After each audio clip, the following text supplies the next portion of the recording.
Hello friends, welcome to Defence Matrix. तो the Economic Times द्वारा report किया जा रहा है कि इंडियन एयरफोर्स ने तीसरा LC-30 का एयर फ्रेम जो है ये लूज़ किया है। पहले दो क्रैश के बारे में हम जानते हैं। पहला क्रैश एक एक्सरसाइज के दौरान हुआ था, जहां पर वापस लौटते समय इंजन के साथ कुछ इशू आया और पायलट को इजेक्ट करना पड़ा था। दूसरा क्रैश दुबई एयर शो में हुआ था, जहां पर लाइकली पायलट डिसओरिएंटेशन की वजह से एयरक्राफ्ट क्रैश कर गया था।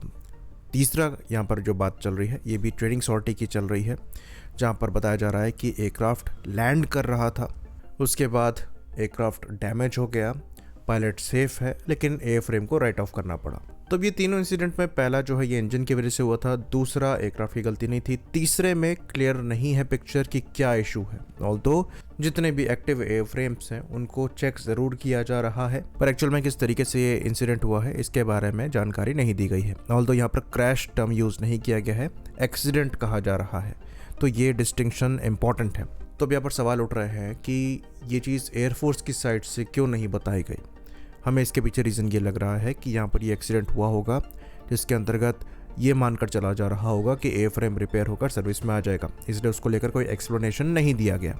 लेकिन अब यहाँ पर सीवियर डैमेज है, जिसकी वजह से एयर फ्रेम को राइट ऑफ करना पड़ेगा, इसलिए शायद यहाँ पर न्यूज़ में ये बात आ रही है। तो LC-30 का काफ़ी अच्छा सेफ्टी रिकॉर्ड है और अभी तक इस इंसिडेंट में ये चीज़ क्लियर नहीं है कि यहाँ पर कोई टेक्निकल फॉल्ट है या फिर कोई आउटसाइड फैक्टर की वजह से ये एक्सीडेंट हुआ है। लेकिन अब एक माहौल बनेगा जिसमें LC-30 को कॉर्नर करने की कोशिश करी जाएगी और उसके सेफ्टी रिकॉर्ड पर क्वेश्चन उठाए जाएंगे। लेकिन जितने इंसिडेंट्स हुए हैं उसमें से आप एक इंसिडेंट को अगर छोड़ दे, जिसमें अगेन इंजन की साइड से इशू था जो कि मेंटेनेंस की वजह से हो सकता है, दूसरे किसी इंसिडेंट में ये फाइंडिंग नहीं आई है कि एयरक्राफ्ट की साइड से कोई गलती रही है या फिर कोई डिज़ाइन फ्लॉ है या फिर कोई ऐसा टेक्निकल फ्लॉ है जो कि पायलट और मेंटेनेंस क्रू के हाथ से परे है।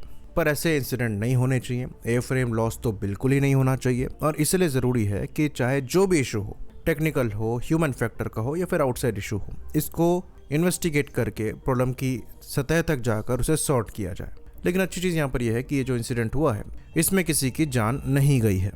पर यहाँ पर यह बात भी है कि 30 की जो स्मॉल एक्टिव फ्लीट है उसमें भी एक बड़ा डेंट पड़ा है, क्योंकि खाली 32 एयरक्राफ्ट ही सिंगल सीट पेरेंट की यहाँ पर हम बात कर रहे हैं सर्विस दे रहे थे, जिसमें से अब 29 ही बचे हैं। तो दो स्क्वाड्रन के हिसाब से नंबर्स यहाँ पर थोड़े कम हो गए हैं।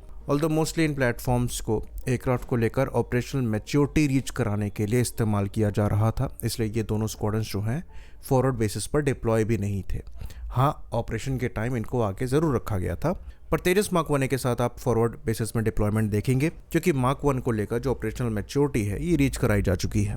तो अभी तेजस प्रोग्राम जो है ये अपने काफ़ी इंपॉर्टेंट पड़ाव पर है। सुबह ही हमने एक्सप्लेन किया है कि कैसे एयरफोर्स द्वारा कुछ कंसेशंस यहाँ पर दिए जा रहे हैं ताकि तेजस मार्क 1 को जल्द से जल्द सर्विस में इंडक्ट किया जा सके। लेकिन कुछ मस्ट हैव कैपेबिलिटीज़ की भी डिमांड करी गई है, जिसके अंतर्गत कंप्लीट कॉम्बैट कैपेबिलिटी चाहिए, जिसमें रडार इंटीग्रेशन, आपका जैमर इंटीग्रेशन और वेपन इंटीग्रेशन तीनों मस्ट हैव है। तो ठीक है, ये एक इंसिडेंट हुआ है, अभी इसके पीछे कारण नहीं पता है और लाइकली इतना सीरियस इंसिडेंट नहीं होगा कि एयरफोर्स को यहाँ पर पब्लिक स्टेटमेंट देना पड़े।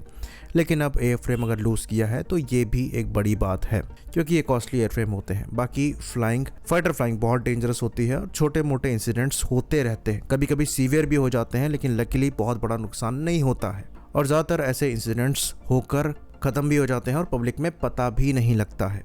पर एयर फ्रेम लूज़ करना बड़ी बात है, इसलिए यहाँ पर प्रॉपर इन्वेस्टिगेशन की भी रिक्वायरमेंट एग्जिस्ट करती है। तो एयरफोर्स ने 180 के अराउंड तेजस मार्क 1 के ऑर्डर दिए हैं और लाइकली जो एग्जिस्टिंग तेजस मार्क 1 है उनको भी अपग्रेड किया जाएगा तेजस मार्क 1 स्टैंडर्ड में, क्योंकि जो LSP वेरिएंट्स हैं उन्हीं को अपग्रेड करके मार्क 1 प्रोटोटाइप की तरह इस्तेमाल किया जा रहा है। तो सेम चीज़ जो एग्जिस्टिंग मार्क 1 हैं उनमें भी जाएगी। लाइकली जो यहाँ पर एयर फ्रेम लॉसेस हैं उनको भी मेकअप करने की कोशिश करी जाएगी दो एग्जिस्टिंग स्क्वाड्रन्स में स्ट्रेंथ को मेंटेन करने के लिए। तो हो सकता है 2-3 एक्स्ट्रा एयर फ्रेम भी यहाँ पर ऑर्डर कर दिए जाएं। खैर, हम ये चीज़ दोबारा रिपीट करेंगे कि ये कोई इतना बड़ा इंसिडेंट नहीं है, इसको बड़ा बनाने की कोशिश करी जाएगी, खासकर तब जब तेजस मार्क 1 को लेकर थोड़ी प्रोग्रेस होती हुई नज़र आ रही है। सुबह ही हमने अच्छी न्यूज़ आपको बताई है, लेकिन अब इस न्यूज़ को लेकर घुमा फिर आके ऐसा दिखाने की कोशिश करी जाएगी कि एयरक्राफ्ट में दिक्कत है, पर अभी तक ऐसा कोई भी इन्फो नहीं है जो कि ये प्रूव करता हो कि यहाँ पर एयर फ्रेम की वजह से एयर फ्रेम लॉस हुआ है। तो यहाँ पर आप सतर्क रहिए